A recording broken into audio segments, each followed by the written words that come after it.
네, 그러면 2024년 5차 개방형 클라우드 플랫폼 테크 엣지 세미나 발표 시작하도록 하겠습니다. 저는 메가존 디지털에서 지금 현재 DX랩스 랩장을 맡고 있고요.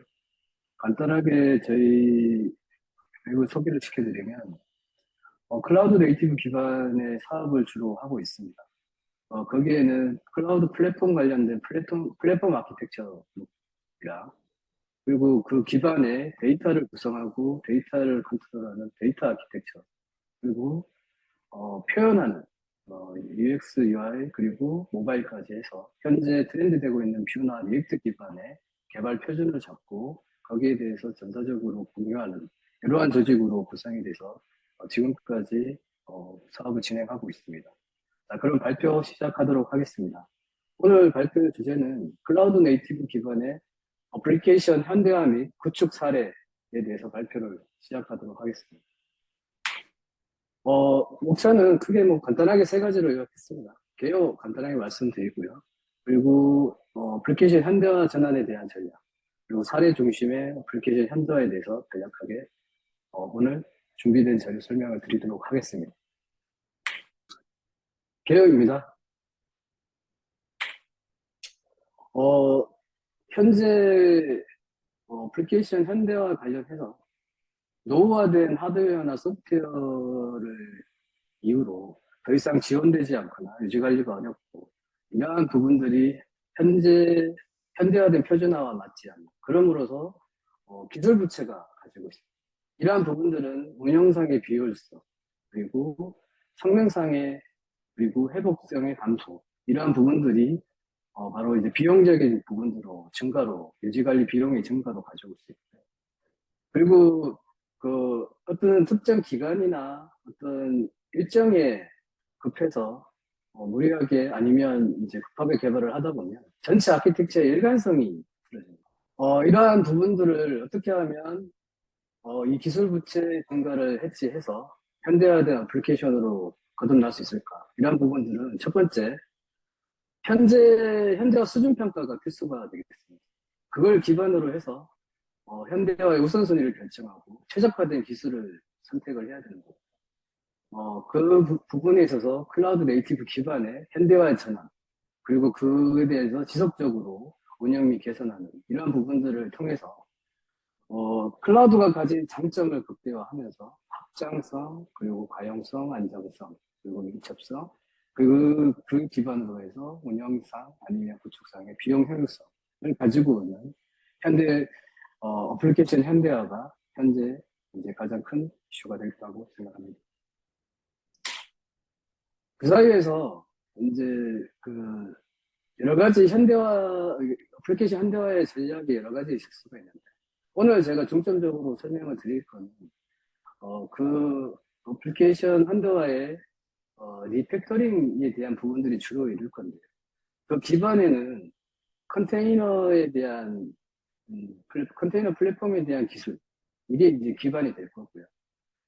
그 위에 이 마이크로 서비스 아키텍처라는 모더나이제이션 아키텍처를 기반으로 해서 그 MSA라는 부분들의 필수 요소, API 게이트웨이나 서비스 메시, 그리고 컨테이너 매니지먼트, 그리고 백킹 서비스의 고도화, 그리고 여러 가지 어플리케이션 및 물리적인 인프라에 대한 모니터링과 로깅, 추적이 가능한 텔레미터링, 그리고 CI/CD에 대한 자동화. 이러한 부분들은 이들이 클라우드라는 기술 위에 탑재될 때 클라우드의 장점을 최대한 활용을 할 수가 있습니다. 그리고 이제 문화적인 측면이 강한데, 현재 에자일 방법론이나 여러 가지 방법론이 따르고 있지만 그 기반에 들 수 있는 것은 데브옵스가 되겠습니다. 그래서 그 데브옵스에 대한 부분들은 얼마나 이 어플리케이션 현대화에 대해서 조직적인 문화가 갖춰져 있다, 그리고 실천 가능한 툴체인으로 기반이 되어 있다, 이러한 부분들이 핵심 요소고, 이 바탕에서 어플리케이션 현대화는 매우 중요한 요소로 인식됩니다. 그리고 두 번째, 어플리케이션 현대화의 전환 전략입니다. 로드맵, 그리고 목표 설정, 그리고 현재 상태의 평가, 그리고 우선순위, 최적의 기술 선택, 그리고 클라우드 네이티브 기반의 현대화 전환의 방법, 그리고 어떻게 하면 지속적인 개선이 필요할 거냐, 그리고 여기에 필요한 도구 및 기술에 대해서 설명을 드리겠습니다. 어플리케이션 현대화 로드맵입니다. 아까도 제가 처음에 말씀드렸듯이 현재 상태에 대한 정확한 이해가 바탕이 되어야 되고 그게 바탕이 되기 전에 우선 현재 우리가 가지고 있는 시스템들의 비즈니스적인 가치가 어떻게 되느냐, 수익 창출을 하고 있느냐, 비즈니스적으로 중요도가 있느냐, 아니면 내부적으로 아주 중요한 시스템입니다. 이러한 여러 가지 목표, 현재 시스템 자체의 목표, 거기에 개선해야 되는 어떤 설정, 목표에 대한 설정이 공반이 되어야 되고, 그 기반으로 어플리케이션 현대화를 위한 현재의 수준 상태를 정확하게 평가를 해요. 그 안에는 현재 아키텍처에 대한 평가와 그 내부에 포함되어 있는 기술에 대한 스펙, 그리고 여러 가지 뭐 라이브러리도 있을 수 있고 플랫폼도 있을 수 있고 어떤 종속성, 그리고 현재 성능이 어느 정도인지, 뭐 더 이제 많은 요소들이 있겠지만 상태 평가를 위해서 핵심적인 요소라고 생각을 합니다. 이 기반에서 여러 가지 어플리케이션 현대화의 수준을 평가를 해서 거기에 따라서 어떤 우선순위, 비즈니스적인 가치와 현재 기술적인 부채에 대한 판단을 통해서 우선순위 결정을 하게 되겠죠. 그런 다음에 이후에 어떠한 방향으로 현대화 전환에 대해서 전략을 짤 것인가. 거기에는 분명 이제 전체 그 기술 부채나 현재 상태에 대한 평가를 동반했기 때문에 어떤 환경으로 선택을 할 거라든지 어떤 아키텍처를 선택을 할 거라든지 거기에 따라서 어떤 전환 계획이 다를 수 있을 것이고, 그리고 중요한 전환에 대한 비용 상정이 필수적으로 따라요. 이러한 부분들을 가지고 실제 어플리케이션 현대화의 전략, 리호스팅 할 거냐, 리플랫포밍 할 거냐, 리팩토링, 뭐 여러 가지, 보통 저희가 뭐 세분할이라고는 하지만 그 중에 어떤 특정한 전략을 선택을 해야 돼요. 그리고 그 계획 대비 전환에 대해서 실행을 하고 그 실행된 결과에 대해서 테스트 및 검증을 합니다. 그래서 그 내부적으로 기술적인 전환 방법론에 대한 구축 방법에 대해서 기술 내 제약, 뭐 교육, 이런 부분들이 필요합니다. 그리고 이제 이 부분들이 일회성으로 거칠 것이 아니라 항상 그 내부적인 지속적인 개선을 위해서 노력을 해야 돼요. 전환을 했다고 해서 계속 기술적인 부채가 바로 계속 이어져서 되는 부분이 아니기 때문에 항상 그 부분들을 모니터링하고 거기에 대해서 재정의를 한 다음에 지속적으로 개선하는 부분들이 필요할 거라고 봅니다. 그래서 크게 제가 현대화의 목표 설정, 그리고 현대화의 수준 평가 및 리포팅, 그리고 우선순위의 결정 기술 선택, 그리고 실제 현대의 전환 및 실행, 지속적인 개선, 이렇게 5단계로 나눠서 설명을 드리겠습니다. 목표 설정입니다. 일단 기본적으로 현대화를 위한 조직 세팅이 먼저 필요할 것이고요. 조직으로는 의사결정자들과 실제 시스템 담당자도 필요하지만 비즈니스적인 가치에 대한 판단을 위해서 비즈니스 담당자, 그리고 시스템 담당자, 그리고 현대화를 위해 중요한 요소인 아키텍처, 그리고 보안도 이제 굉장히 이제 이슈를 신경을 써야 되기 때문에 보안 담당자가 필수적인 조직의 구성원이라고 생각합니다. 물론 이제 이 외로 여러 가지 더 필요한 조직들이 있겠지만 일단 지금 봤을 때 이러한 요소들을 핵심적인 조직 구성이 아닐까 이렇게 생각합니다.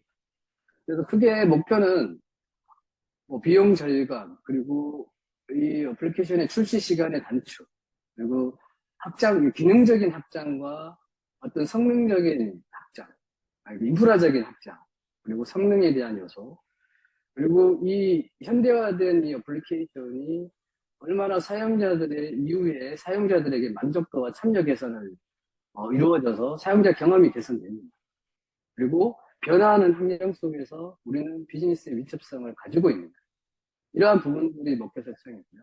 그리고 현재 생성형의 AI라든지 여러 가지 부분들의 신기술들이 나오고 있는데 이 현대화된 현재의 어플리케이션이 이 신기술에 얼마나 부합되고 미탁에 향후에 확장 가능할 수 있느냐, 이러한 부분들을 크게 큰 목표를 잡고 세부적인 KPI 부분들을 식별해서 선정을 할 수 있다고 봅니다.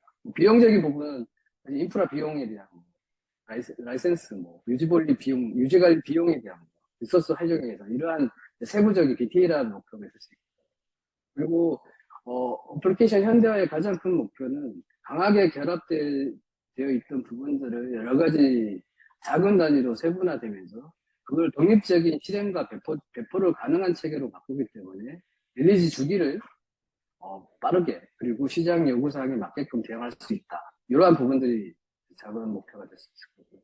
그리고 현재 기존에 있던 부분과 트랜잭션의 처리, 응답 시간, 그리고 시스템 안정성 이런 부분들을 확장성과 성능에 대한 세부적인 목표로 삼을 수가 있습니다. 이러한 요소들을 가지고 현대 목표 설정은 가장 먼저 이루어져야 된다라고 생각을 합니다. 두 번째, 현대 수준 평가 및 리포팅인데, 이 부분들은 사실 제일 중요한데 제일 어렵다고 생각합니다. 왜냐하면 이제 오래되고 노후화된 시스템일수록 이러한 부분들에 대한 평가가 쉽지가 않습니다. 그렇지만 이러한 부분들을 지속적으로 논의하고, 그래서 제가 이제 이 조직에 대한 부분들이 상당히 중요한 게, 이 조직이 원활하게 서로 회복하고 소통을 해줘야 정확하게 현재 수준 평가가 되고, 그에 대한 결과 리포팅이 될 거라고 생각합니다. 그래서 크게 요소로는 어플리케이션 아키텍처에 대한 검토, 그리고 기술 부채, 그리고 이제 타 시스템과의 연계되는 지점에 대한 통합 지점에 대한 부분들이 얼마나 잘 이루어지고 있는지, 그리고 총 비용, 그리고 비즈니스 목표와 그거에 대해서 부합되게 지금 현재 시스템 구성이 되고 있고, 그리고 보안 및 규정, 이게 새롭게 나오는 보안 취약점, 기존에는 잘 됐는지 모르지만 노화되고 기술 부채가 증가될 수 있을수록 보안 취약점이 빠르게 대응할 수 있는 상황이 아닐 수 있습니다. 그래서 무엇보다도 이 보안 및 규정 준수에 대한 고려에 대한 평가가 현재 어플리케이션 현대화에 있어서 가장 중요한 요소 중에 하나이지 않을까라고 생각합니다. 그리고 이제 현재 사용자들이 얼마나 편리하고 편의성을 가지고 이걸 사용하고 그에 대한 피드백이 좋은가에 대한 평가도 필요하고, 이러한 모든 요소들을 기반으로 해서 우선순위를 지정하게 될 것 같습니다.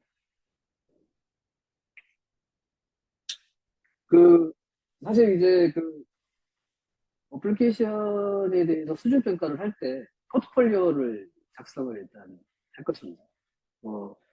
이 인벤토리, 그러니까 이제 이 어플리케이션 이름이 뭐고, 그리고 이 어플리케이션은 어떤 목적이고, 현재 버전은 어떻게 되고, 소유자가 누구냐, 그리고 비즈니스 중요도와 그리고 기술적인 스택, 그리고 아키텍처 이런 것들을 그룹핑해서 인벤토리들을 그룹화할 수 있고, 그리고 성능과 사용량에 따라서 이 부분들을 응답 시간, 처리량, 가동 시간, 자원 사용률도 이러한 부분들을 구성을 해서 그리고 마지막으로 현재 이 어플리케이션은 어떠한 인프라를 사용을 하고 있고, 그리고 배포 운영에 대한 프로세스는 어떻게 되는지, 이런 크게 네 가지 요소를 가지고 포트폴리오를 작성을 하고, 이거에 대해서 이제 평가를 하는데, 크게 이제 평가의 기준을 제가 이렇게 나열을 해보았습니다. 현재 이 어플리케이션은 수익을 어느 정도 내고 있는 비즈니스적으로 중요한 시스템이 어느 정도입니다. 그리고 사용자가 현재 만족하고 있는, 그리고 코드 품질. 이거는 이제 아까 기술 부채에 대한 부분들인데요. 코드 품질과 그리고 이제 이러한 부분들이 애플리케이션 결과물에 대한 산출물이 얼마나 현형화되어 있고 품질이 있는지, 그리고 완성도의 수준이 어떤지, 그리고 오래된 언어를 사용하고 있는지, 오래된 프레임워크에 플랫폼을 사용하는지, 그리고 의존하고 있는 라이브러리에 대한 부분, 그리고 그 부분들이 현재 지원하지 않는 버전인지, 이러한 부분들에 대한 평가, 그리고 아키텍처적으로 현재 어떤 모더나이제이션에 비교해서 어떤 부족한 점은 없는지, 그리고 아까 제가 중요하게 생각한다는 보안 취약점과 어떤 암호화에 대한 수준 정도, 그리고 현재 인프라 사용이 비효율적인 자원을 사용하고 있지 않은지, 스케일업을 시켜서 했지만 CPU나 메모리 사용량이 생각보다 저조한데 우리가 불필요한 비효율적인 자원을 사용하고 있지 않나. 그리고 어떤 비즈니스 요구사항이나 외부 환경에 따라서 확장을 해야 되는데 거기에 대해서 부족함은 없는지. 크게 제가 이제 이러한 부분들을 가지고 평가를 해야 된다라는 생각을 합니다. 이러한 부분들이 사실은 어떤 이제 각 담당자, 시스템 담당자나 비즈니스 담당자나 그리고 이제 엔지니어들이나 이러한 부분들이 어떤 조사에 의해서 이런 부분들이 아니라 이 기술 부채에 대한 리포팅은 어떤 특정 도구 기반으로 이루어져야 되고 도구 기반에 의해서 객관화돼야 된다고 생각합니다. 그래서 뭐 취약성, 그리고 종속성, 그리고 상호작용에 대한 분석, 이 도구를 이용한 리포팅 이러한 부분들이 잘 갖춰져서 서로 상호 소통을 하는 후에 진행돼야 되지 않는가라는 부분을 생각합니다. 참고로 제가 요 발표 마무리 이후에 블록 장표로 제가 이제 이 솔루션이 있습니다. 기술 평가에 대한 부분들에 대한 솔루션이 있는데 그 솔루션은 기존의 모놀리간 어플리케이션 자체를 마이크로 서비스 아키텍처로 전환하는데 지원을 하고 도구를 하는 이러한 부분들을 가지고 잠시 설명을 드릴 텐데요. 그거에 대한 부분은 제가 이 도구 기반의 어떤 리포팅에 대한 부분을 강조점을 설명하고자 잠시 좀 마련을 했는데 이 부분들은 좀 이따가 다시 마무리쯤에 설명을 드리도록 하겠습니다.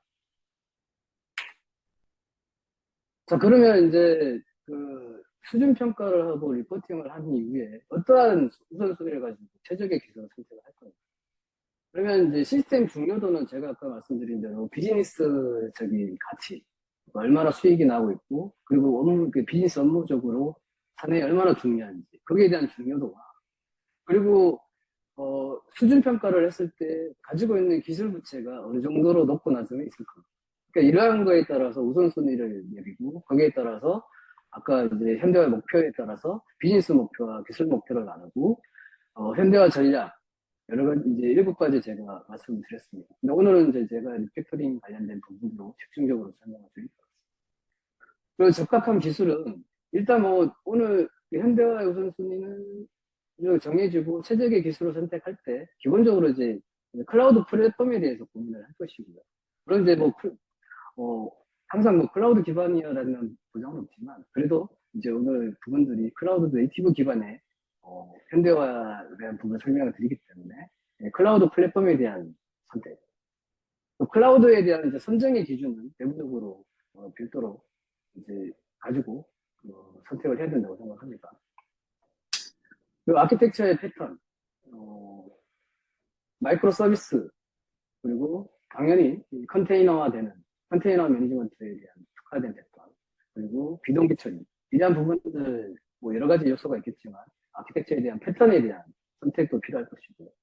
그리고 무엇보다도 이제 개발 프레임워크, 여기 이 부분은 현대화에 제가 개발 산출물로 가장 중요시하는 게 이제 개발 표준 가이드라고 생각을 합니다. 프론트와 백엔드 여러 가지 개발적인 프레임워크에 관련된 선점과 동시에 어떤 이제 개발 가이드에 대한 작성도 필수적으로 따라와야 됩니다.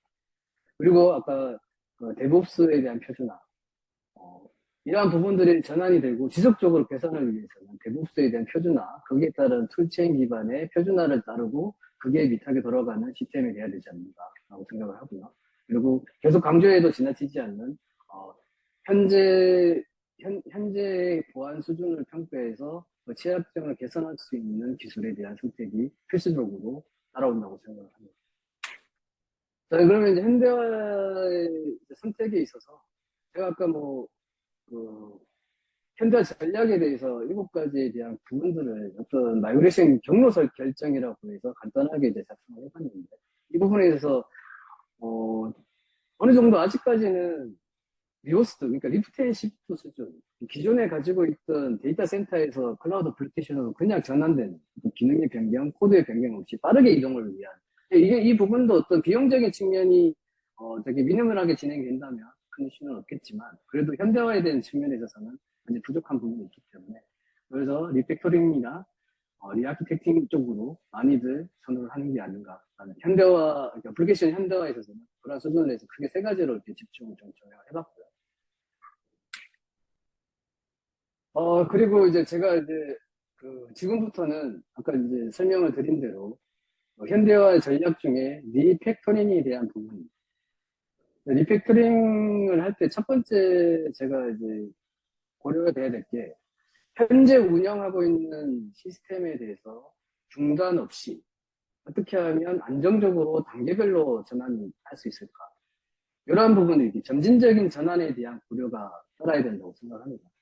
그래서 기존에 있던 시스템이 이렇게 ABC라는 강한 결합도를 가진 DB 액세스 레이어, 비즈니스 로직을 가진 시스템이었다면 이 부분들이 C, B, C, ABC 이렇게 이제 크게 결론은 마지막으로 ABC로 완벽하게 분리되는 마이크로 서비스화돼서 점진적으로 전환돼서 분리되는 과정, 이 과정의 여정을 거칠 건데 이때 필요한 기술 중에 하나가 외부에 들어오는 트래픽이 아직은 기존 시스템과 신규 시스템으로 흘러와야 돼요.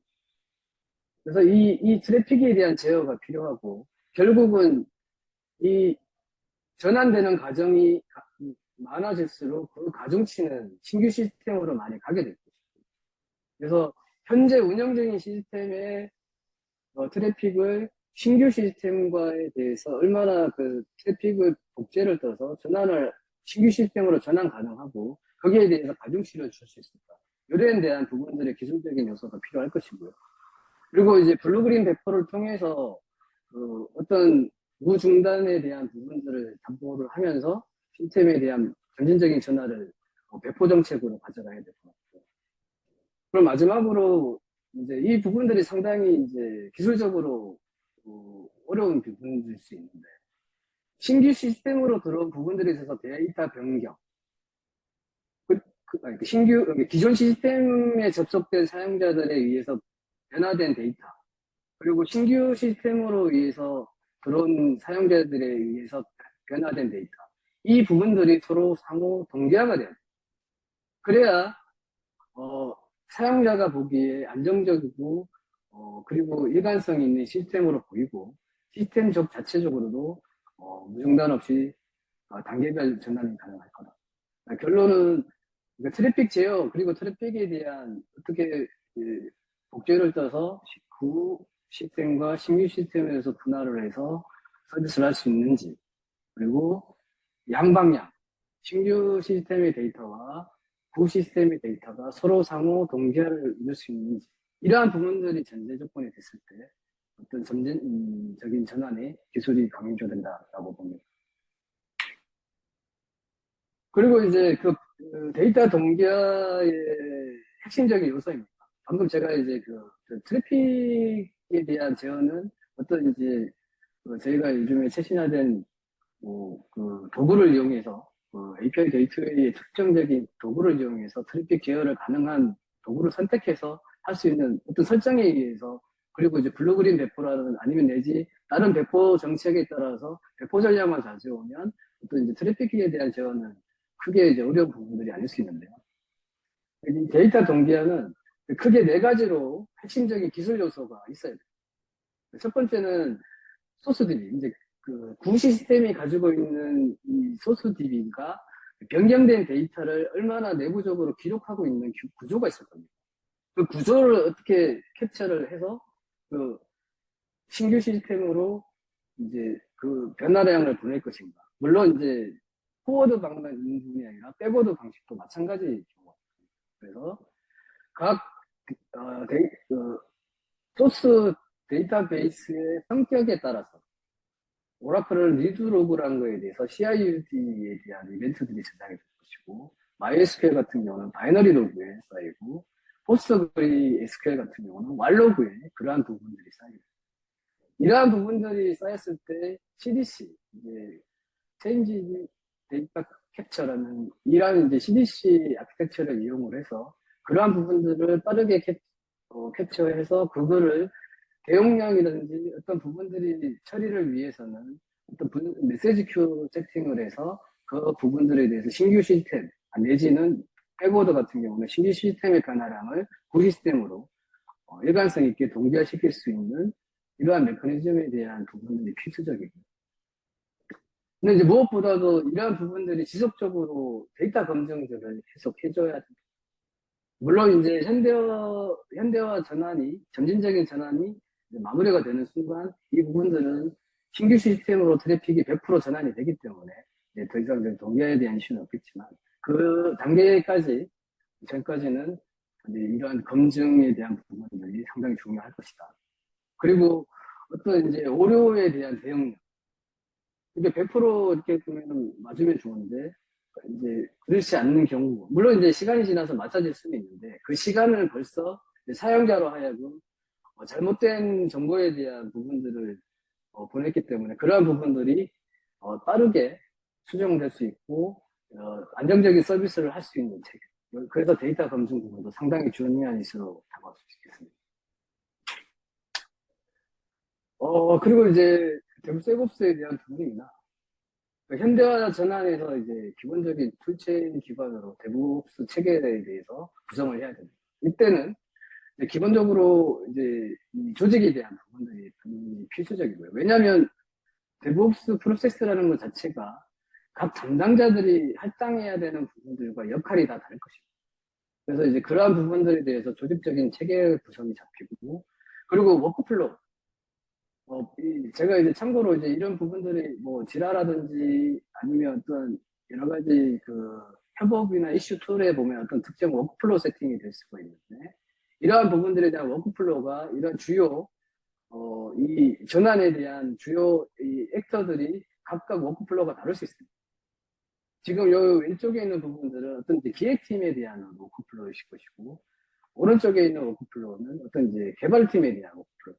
여기에 따라서 다를 수가 있고, 이 부분들에 대해서 명확하게 그 진행되는 과정들이 정량화되고 시각화돼야 현재에 대한 전환에 대한 수준과 문제점을 파악할 수 있고 그 부분들이 해지될 수 있다, 이렇게 생각합니다.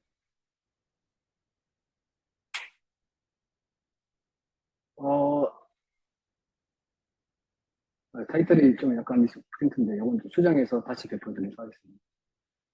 리팩토링에 대해서 기존의 모노릭한 구조를 마이크로 서비스 아키텍처로 전환을 할 때 필수적인 기술 요소를 이제 적어봤습니다. 물론 이제 참조 모델로 가트너에 대한 부분들은 다들 알고 계실 것 같습니다. API 게이트웨이에 대한 부분, 서비스 메시에 대한 부분, 그리고 컨테이너 매니지먼트에 대한 부분, 그리고 패킹 서비스. 그러니까 실행, 독립적인 실행되는 컨테이너 베이스의 마이크로 서비스가 네트워크상에서 연결되어 있는 여러 가지의 백엔드 서비스의 요소들, 컨시스턴스의 보장을 위해서는 데이터베이스, 어떤 응답 성능에 대한 부분들에 대해서는 캐시 레이어, 그리고 어떤 비동기 처리를 위해서는 메시지 큐, 이러한 부분들에 대한 연결적인 네트워크상에서 컨테이너 실행 가능한 컨테이너 레벨에서 어떤 연결적인 포인트, 이런 거에 대한 요소들에 대한 어떤 분산된 처리에 대한 요소들에 대한 패킹 서비스. 그리고 저희가 이제 가장 이제 이 체계에서 물리적인 클라우드 인프라와 그리고 컨테이너화된 이 마이크로 서비스들에 대한 어떤 자원 사용량이라든지 특정 매트릭 정보에 대한 모니터링, 그리고 어플리케이션 레벨에서 생성되고 있는 로그에 대해서 또 이렇게 하는 로깅 시스템, 그리고 이 컨테이너끼리 서로 호출 관계와 거기에 대해서 어떤 보틀렉에 대한 부분들을 조사할 수 있는 트레이싱, 그래서 이런 텔레미터리, 그리고 이제 빌드와 배포에 대한 메커니즘을 자동화할 수 있는 CI/CD 자동화, 이렇게 크게 6가지 요소를 가지고 이제 핵심 요소로 구성을 하고, 거기에 따라서 전환 과정에서 툴체인을 선택을 하고 밑한 부분들을 잘 판단을 해야 된다고 생각을 합니다. 그리고 이제 저희가 이제 이러한 MSA의 어떻게 보면 아우터적인 요소들, MSA 아우터 요소들을 클라우드 플랫폼이 어떻게 최적화할 수 있을 것입니다.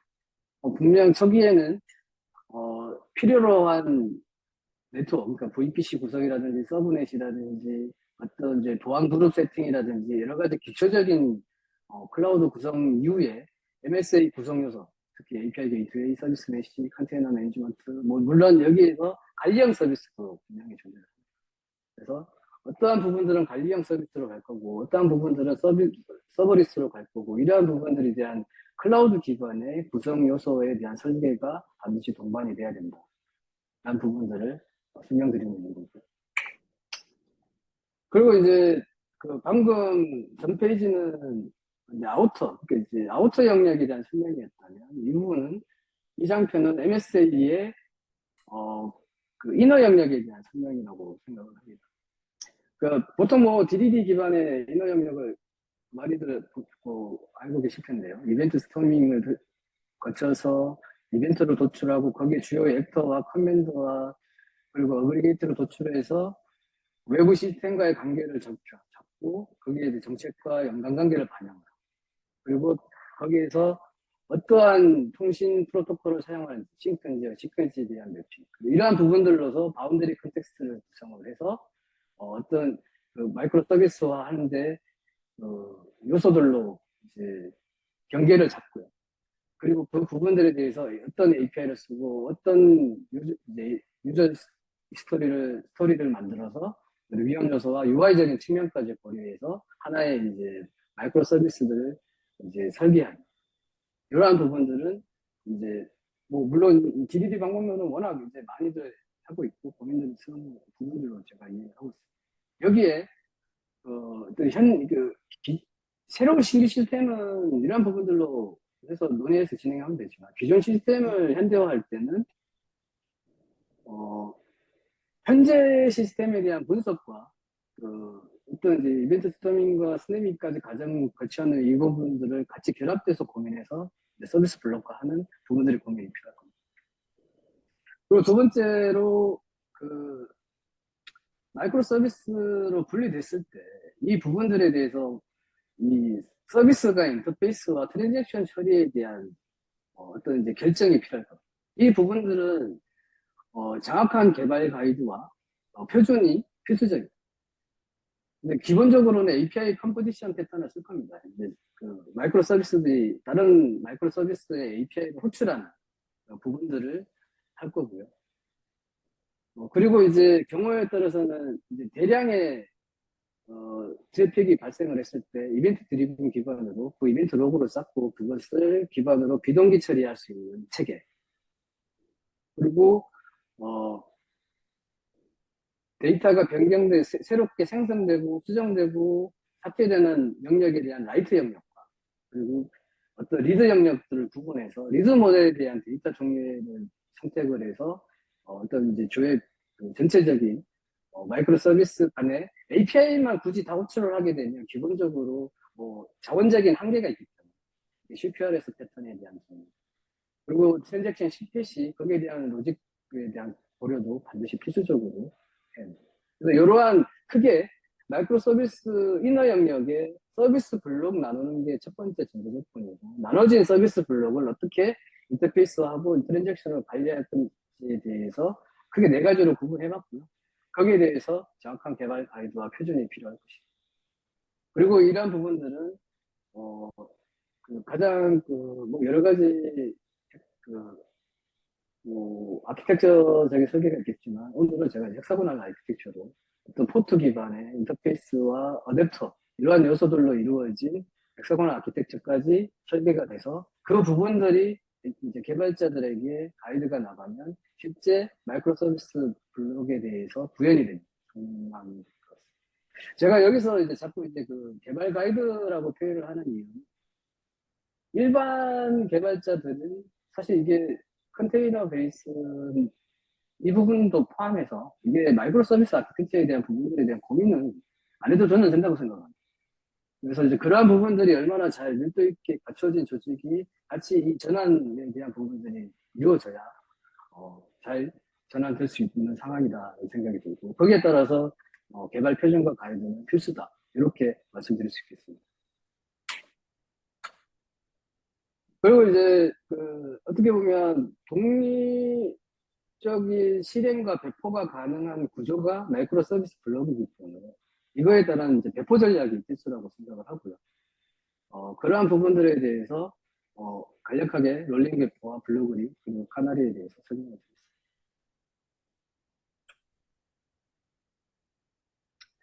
그리고 이제 뭐 지속적인 개선을 위해서는 현재 상태 이제 전환이 된 부분들에 대해서 지속적인 모니터링과 피드백이 필요하겠죠.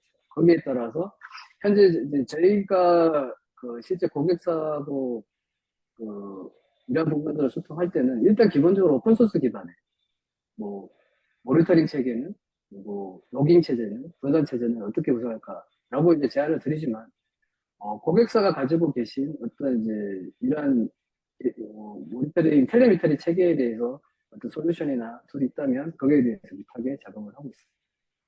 근데 여기서 가장 중요한 거는 현재 이 현대화된 상태에 대해서 정확하게 모니터링을 하고 현재 어떤 부분들이 문제는 없는지에 대해서 서로가 이제 피드백을 줄 수 있는 체계로 구성이 돼야 된다는 부분입니다. 그게 이렇게 해서 설명을 드렸고요. 관련돼서 필요한 도구들에 대해서 뭐 조직부터 톨체인 그리고 이제 실제 이제 데브옵스 기반에 대해서 프로세스 기반으로 여러 가지 애플리케이션 현대화를 위한 도구에 대해서 좀 나열을 해봤습니다. 뭐 이런 이 부분들은 저희가 뭐 여기 있는 요소들뿐만 아니라 더 많이 현재 뭐 많이 알고 계시겠지만 CNCF 사이트에 들어가서 지금 뭐 인큐베이팅 되어 있는 스테이블 되어 있는 뭐 이런 요소들이 아직도 이제 저희는 내부적으로 기술 검토하고 있고 요 제품 툴체인에다가 라인업을 시키고 있는 중입니다. 지속적으로 이제 계속 개선하고 있고 계속 이제 도구를 만들어 추가하는 상황이라고 보면 되겠습니다. 자, 그러면 이제 사례를 중심으로 좀 애플리케이션 현장에서 설명을 좀 드려보겠습니다. 그러니까 평가에 통해서 팩토링이라는 과정을 통해서 MSA를 아우터를 구성을 하고 인화 영역을 해서 블록을 설계를 해서 개발 가이드를 해서 그러한 부분들이 어떻게 적용이 돼서 어떤 사례를 가지고 진행을 했을까 이러한 부분들에 대해서 전체적인 요약을 한번 해볼게요. 방법론적인 측면에서 어떤 사례 그리고 아까 제가 설명드렸던 점진적인 전환 그리고 서비스 분리 그리고 API 게이트웨이와 서비스 메시 이 부분들은 뭐 가서 BMT를 하는 케이스이기 때문에 거기에 대해서 잠시 설명드리고 그리고 그 실제 운영 중에 대량 트래픽에 대한 대응을 얼마나 밀접하게 그리고 가용성을 가지고 대응할 수 있는 체계인가 그러한 중심으로 사례를 말씀을 드리도록 하겠습니다. 크게 이제 제가 네 가지 사례가 있습니다. 그 A사와 D사는 리팩토링에 대한 사례고요. B사와 C사는 신규에 대한 구축이라고 보시면 됩니다. 클라우드 네이티브는 모두 적용이 되어 있고, 다 애플리케이션 현대화 측면에서 있고, 점진적인 전환은 A사와 B사가 될 것 같고요. 그러다 보니까 이제 DDD 방법론도 A사와 D사가 적용을 했고, 모두 에자일 방법론을 통해서 진행을 해왔습니다.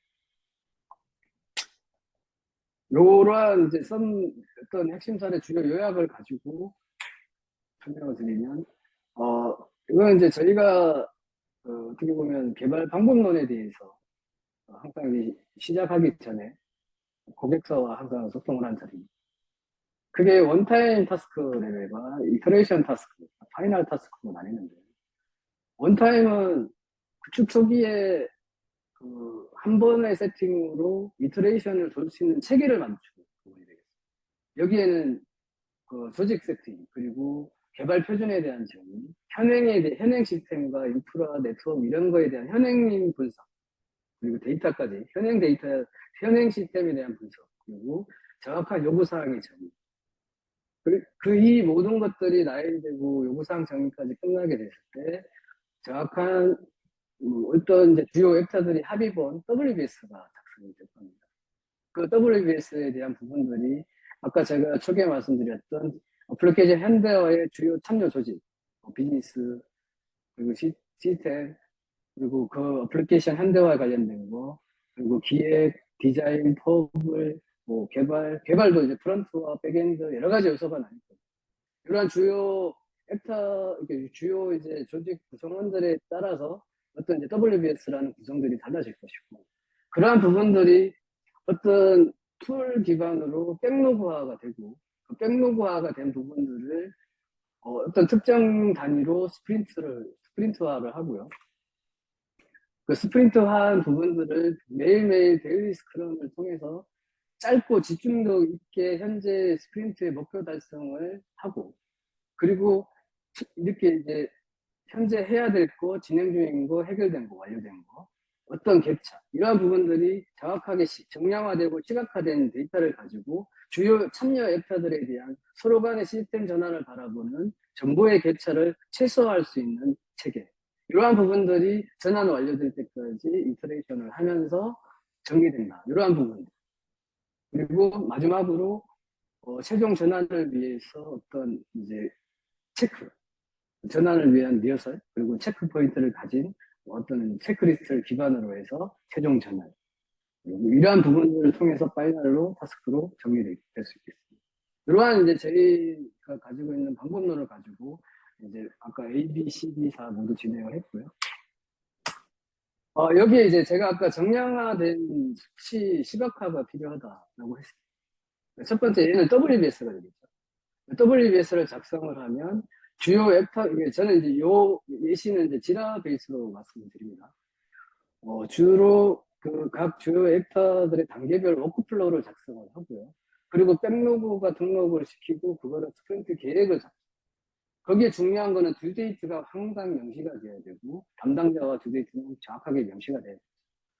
그러한 부분들을 이렇게 구성을 하고 마지막으로 현재 진행 상태, 디자인에 대한 진행 상태, 퍼블에 대한 진행 상태, API 개발자에 대한 진행 상태, 이러한 부분들을 오픈된 스프린트 기반으로 분할을 해서 현재 해야 할 일과 완료된 일과 진행 중인 일들을 정확하게 수치화해서 서로가 공유할 수 있는 어떤 정량화되고 시각화된 페이지로 구현을 하고요.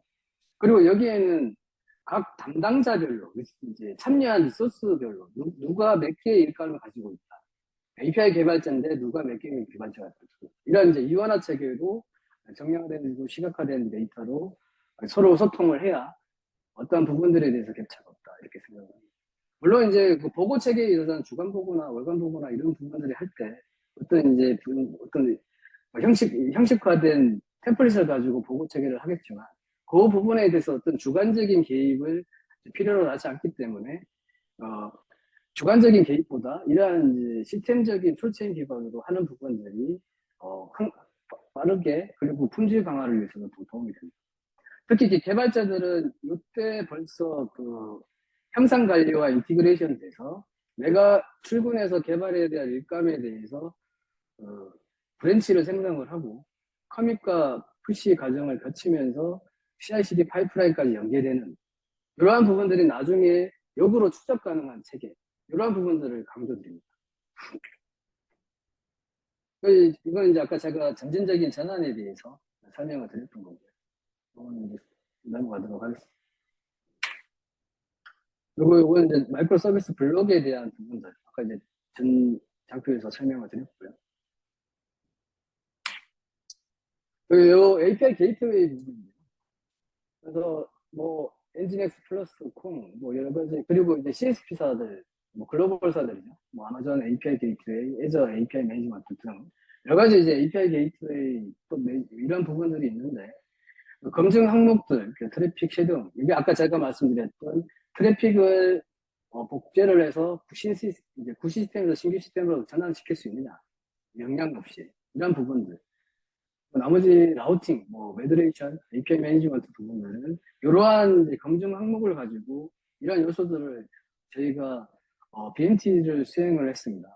그래서 그 BMT의 결과를 가지고 고객과 소통을 해서 그 결과로, 물론 이제 이러한 BMT에 대한 진행에 대한 소중한 시간을 고객께서 할애해 주셔서 저희들이 이렇게 실행을 해서 저러한 성격들을 가지고 저희 내부적으로 판단을 하고 제안을 하고 그에 따라서 구성을 하고 구축을 한 사례가 되겠습니다.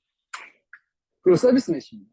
서비스 메시도 이제 이스티오, 컨술, 또 이제 각 글로벌 CSP사들이 가지고 있는 어떤 메시 기능들을 모니터링, 내부적으로 얼마나 체계를 가지고 있느냐, 그리고 회복력, 특히 서킷 브레이킹, 이러한 부분들, 이제 장애 전파에 대해서 얼마나 이 컨테이너 매니지먼트와 미탁에 구성을 해서 대응을 할 수 있느냐, 그리고 보안, 이러한 크게 요소를 가지고 마찬가지로 이제 인트를 했었고요.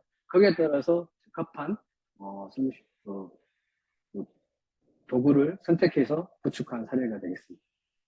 그래서 그 이러한 부분들을 테스트를 하고 여기서 어느 게 제일 낫다라고 표현을 할 수 없고 어느 부분들은 서로 장단점이 다 있기 때문에 그 사례에 맞게끔 선택해서 잘 활용을 하시면 될 것 같습니다. 거기에 대한 기준에 대해서만 제가 오늘 좀 설명을 드렸다고 생각했습니다. 그리고 이 부분은 이제 실제 대용량 트래픽에 대한 대응인데, 그, 대량의 트래픽이 발생됐을 때 어떻게 오토 스케일링에 대한 기준입니다. 여기 부분들은 한 노드 내에 이 컨테이너입니다.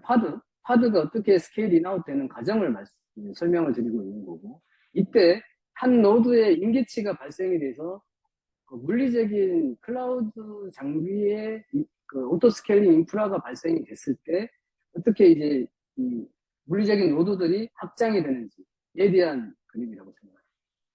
그림입니다. 그래서 그 내부 컨테이너에 대한 특히 이제 쿠버네티스가 되겠죠. 저희가 요즘 사용하는 거. 여기에 대해서 HK 구성을 잘할 수 있느냐.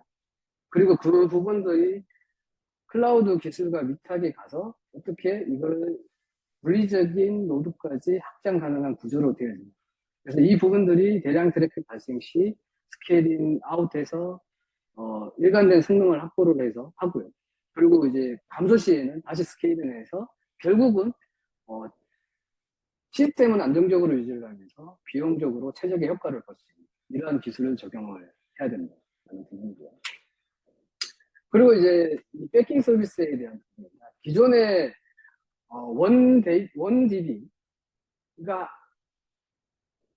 하나의 데이터베이스가 모든 트래픽을 받아서 어떤 장애에 접점이 된다거나 지연에 접점이 되는 부분들을 각각의 아까 제가 설명드렸듯이 그 마이크로 서비스가 실행하기 위해서 네트워크로 연결된 모든 요소, 그 DB, 뭐 스토리지, 캐시, 메시지 큐 이러한 부분들을 트랜잭션 유형에 따라서 분산을 시켜야 됩니다. 그래서 이제 응답 성능 그리고 데이터에 대한 변경 사항이 없는 부분들은 캐시 레이어를 보장을 하고 마찬가지 CDN 구성도 같습니다. 그리고 DB 그리고 메시지 큐 비동기 처리입니다. 이제 이러한 부분들이 부하 감소를 시켜서 그러한 부분들을까지 요소를 해야 안정적인 성능을 유지하고 대량 트래픽에 대응할 수 있다고 생각을 합니다.